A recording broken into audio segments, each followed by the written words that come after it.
Halo dulur, selamat datang di Media United, channel fans MU paling netral. Menang dipuji, kalah dibully. Akhirnya setelah sekian lama kita bikin video lagi ya teman-teman. Karena memang melihat keadaan akhir-akhir ini tidak banyak menurutku berita yang menarik untuk kita bahas bersama. Tapi sekarang menurutku waktu yang tepat untuk kita kembali berdiskusi. Karena apa? Karena akhir pekan ini Manchester United akan menghadapi lawan yang sangat sulit, yaitu Tottenham Hotspur. Nah, ini dia.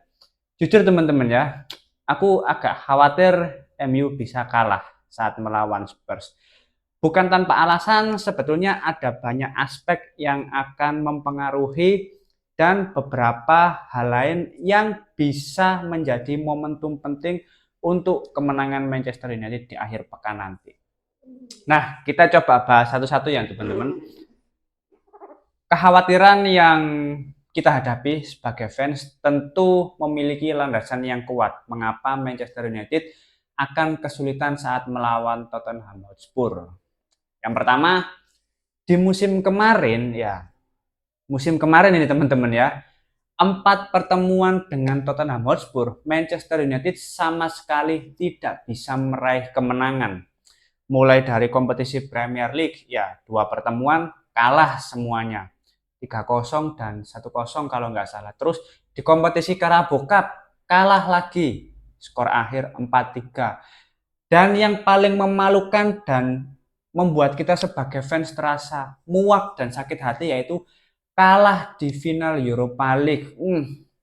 Itu rasanya kayak aduh, kalau bicara soal sakit tentu sakit hati. Karena apa? Karena selama jalannya kompetisi, ya kompetisi Europa League, Manchester United itu satu-satunya tim yang berstatus unbeaten ya. Nggak pernah terkalahkan, sekalinya kalah di final melawan Spurs. Skor akhir 1-0, itu pun kalau teman-teman ingat gol dari Bernard Johnson itu harusnya bisa diantisipasi. Tapi ya mau gimana lagi, pada waktu itu kipernya masih Andre Onana.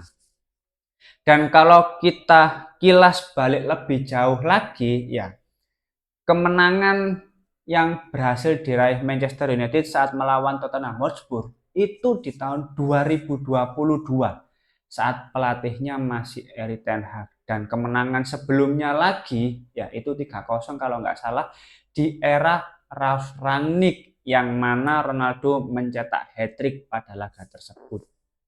Jadi sudah cukup lama Manchester United kesulitan saat bertemu dengan Tottenham Hotspur. Ya, itu fakta yang cukup menyakitkan menurutku teman-teman ya. Apalagi musim kemarin 4 pertemuan nggak ada yang menang. Dan kalau kita melihat dari kabar terbaru, pertandingan terbaru dan minggu ini teman-teman ya, di kompetisi Champions League, Tottenham Hotspur saat melawan Copenhagen itu berhasil menang telak dengan skor besar yaitu 4-0. Nah, ini menurutku indikasi atau alarm yang cukup berbahaya bagi Manchester United. Karena apa? Secara head to head musim kemarin tidak bisa meraih kemenangan. Bahkan di era kepelatihan Amorim musim kemarin belum bisa mengalahkan Tottenham Hotspur. Dan di minggu ini Spurs saat melawan Copenhagen berhasil menang telak dengan skor yang cukup besar. Nah, dari sisi Tottenham Hotspur tentu itu bisa menjadi modal yang baik untuk apa ya? Untuk meraih kemenangan di akhir pekan nanti saat melawan Manchester United. Dan aspek lain yang tidak kalah penting yaitu laga akan berlangsung di Tottenham Hotspur Stadium. Nah, ini laga tanda bagi Manchester United, dan Spurs baru saja meraih kemenangan di kompetisi Champions League. Nah, sedangkan dari kubu Manchester United tentu akan kesulitan teman-teman. Nah, selanjutnya kalau kita melihat dari komposisi pemain Tottenham Hotspur, ini juga tidak bisa dianggap remeh. Pasalnya pemain-pemain mulai dari lini serang, ya ada Randal Kolo Muani, Xavi Simons, ini ya cukup berbahaya juga. Terus di lini tengah ada Bentancur, ada Sarr, dan yang paling berbahaya di lini pertahanan sampai kiper, ya ada Pedro Porro, Romero, Mickey van de Ven ini terutama. Aduh, ini apa ya? Aku kalau lihat Mickey van de Ven ini harusnya ya berharapku ya secara pribadi, harusnya dia bisa gabung ke Manchester United. Karena apa teman-teman? Ya musim kemarin Manchester United pernah menjadi korban solo sprint dari Van de Ven, yang mana dia mencetak assist ya di kompetisi Premier League kalau nggak salah. Dan kemarin saat melawan Copenhagen, dia kembali melakukan solo run, bukan hanya solo run, dia mencetak gol ketiga bagi Tottenham Hotspur di kompetisi Champions League. Luar biasa. Dan aku berandai-andai kalau misalkan Van de Ven ke Manchester United, dia bisa menjadi paket komplit di lini pertahanan bersama Matthijs de Ligt. Bayangkan, di lini pertahanan didominasi oleh pemain Belanda. Otomatis ya secara chemistry pasti lebih bagus, pasti lebih baik. Tapi ya ini hanya hayalanku sebagai fans gitu loh. Dan Van de Ven salah satu pemain yang harus diwaspadai. Dan yang terakhir Vicario, ya pemain dari Tottenham Hotspur. Ini secara performa luar biasa. Itu kalau kita melihat dari komposisi pemain Spurs memang tidak bisa dianggap remeh. Tapi meskipun kalau kita melihat komposisi pemain Spurs ini lagi bagus-bagusnya, ya pelatihnya juga baru, Thomas Frank, terus catatan head to head Manchester United juga kurang bagus di musim kemarin. Kita tidak perlu pesimis teman-teman. Meskipun situasinya agak mengkhawatirkan dan akan sulit untuk meraih kemenangan, tapi Manchester United tetap memiliki peluang, tetap ada harapan untuk bisa meraih 3 poin di Tottenham Hotspur Stadium. Yang pertama, kita melihat dari aspek pemain yang dimiliki oleh Manchester United. Oke lah, musim kemarin United tidak bisa menang melawan Spurs. Tapi musim ini ya dengan komposisi pemain yang berbeda, setelah mendatangkan pemain baru mulai dari Matheus Cunha, Bryan Mbeumo, Benjamin Sesko dan Senne Lammens, tentu situasi pasti berubah. Nah, ada harapan untuk bisa meraih kemenangan, terutama di beberapa pertandingan terakhir pemain-pemain di lini serang mulai lebih percaya diri ya, mulai memahami skema yang ingin diimplementasikan oleh Ruben Amorim, dan ini merupakan poin penting yang mana bisa mempengaruhi jalannya pertandingan.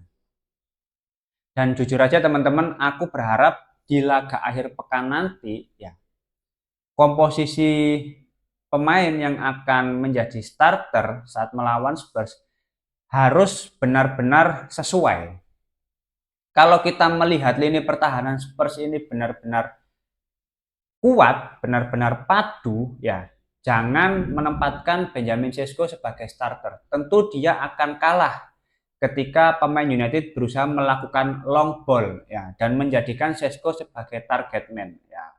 Ketika Sesko harus melakukan duel udara dengan Van de Ven, Romero atau bahkan Pedro Porro, tentu akan kesulitan. Tapi lini serang harusnya diisi oleh pemain yang lebih lincah, yang lebih kuat dalam melakukan pressing, yang memiliki etos kerja tinggi seperti Bryan Mbeumo, Matheus Cunha dan Mason Mount. Harapanku sih lini serang diisi oleh 3 pemain ini. Terus di lini tengah ya, lini tengah menurutku tidak ada perubahan, harus ada Bruno Fernandes dan juga Casemiro karena kedua pemain ini sudah mulai stabil secara performa dan jangan sampai memasukkan Ugarte atau bahkan Kobbie Mainoo untuk tampil sebagai starter. Lalu untuk wingback kanan dan wingback kiri ya sebetulnya kita tidak ada opsi lain ya selain Diogo Dalot dan juga Patrick Dorgu gitu loh. Tapi aku harap ya Diogo Dalot bisa diplot sebagai wingback kiri dan wingback kanan diisi oleh Amad Diallo. Menurutku ini komposisi yang paling bagus yang dimiliki United saat ini karena tidak ada pemain lain yang secara kualitas lebih bagus dari kedua pemain ini untuk mengisi posisi wingback. Dan yang terakhir untuk lini pertahanan. Nah, lini pertahanan ini kalau kita melihat pemain Spurs ya ada Xavi Simons, ada Bernard Johnson, ada Randal Kolo Muani, ada Mathys Tel. Harusnya diisi pemain yang aspek bertahannya cukup bagus dan memiliki kontrol bola yang bagus maupun speed yang tidak terlalu lambat. Nah, seperti Matthijs de Ligt dan Luke Shaw menurutku bisa jadi komposisi yang pas. Lalu lini pertahanan terakhir ya satu pemain yang menurutku bisa dikasih kesempatan sebagai starter sepertinya Leny Yoro. Mungkin Harry Maguire masuk di babak kedua. Nah, dengan komposisi seperti itu, Manchester United sejak awal pertandingan harus bermain dengan intensitas yang sangat tinggi, terutama harus berusaha mencetak gol lebih awal. Karena apa? Karena ya ini kita menjalani laga tandang, tidak bisa kehilangan fokus sedikit pun. Ketika kehilangan bola, harus semua pemain aktif melakukan pressing. Ketika dalam situasi control the ball, ya harus bermain lebih simpel, tidak mengedepankan ego. Ya, para pemain harus sebisa mungkin memaksimalkan peluang yang ada ketika berada di sepertiga akhir. Nah, harapannya dengan komposisi pemain yang pas, ya menjalani taktik atau main pragmatis saja lah. Yang penting gol dan meraih 3 poin. Karena kalau aku melihat ketika Tottenham Hotspur kalah melawan Chelsea di Premier League, terus kalah melawan Newcastle, kalah melawan Aston Villa, itu karena Thomas Frank melakukan uji coba, menempatkan beberapa pemain di posisi yang tidak seharusnya, seperti Bergvall sebagai winger kiri meskipun sekarang cedera ya. Terus ada Matistel yang secara performa juga naik turun. Bahkan Joe Palhinha diplot sebagai back tengah. Akhirnya ya komposisi pemain yang tidak pas itulah yang berujung kekalahan bagi Tottenham Hotspur. Tapi kita tidak bisa berharap Thomas Frank melakukan uji coba lagi, melakukan coba-coba ketika melawan Manchester United. Tapi kita bisa fokus kepada komposisi pemain yang ada untuk saat ini agar bisa benar-benar memaksimalkan peluang yang ada. Dan poin penting yang harus dipahami kita semua sebagai fans, meskipun kita agak khawatir, ya kita nggak terlalu percaya diri bisa meraih 3 poin, tapi hal itu sudah terbukti ketika melawan Liverpool, ya kita bisa menang 2-1 di Anfield, ya. Terus ketika melawan Brighton, bayangkan teman-teman, 6 dari 7 pertemuan terakhir dimenangkan oleh Brighton. Tapi pada akhirnya Manchester United bisa meraih 3 poin. Dan inilah momentum yang sangat penting bagi United untuk kembali meraih kemenangan setelah laga sebelumnya meraih hasil imbang saat melawan Forest. Dan aku berharap secara performa Manchester United harus lebih bagus lagi dibandingkan saat melawan Forest. Ya saat melawan Forest aku melihat para pemain jumawa, males-malesan, ya etos kerjanya mulai menurun padahal hanya menjalani laga seminggu sekali.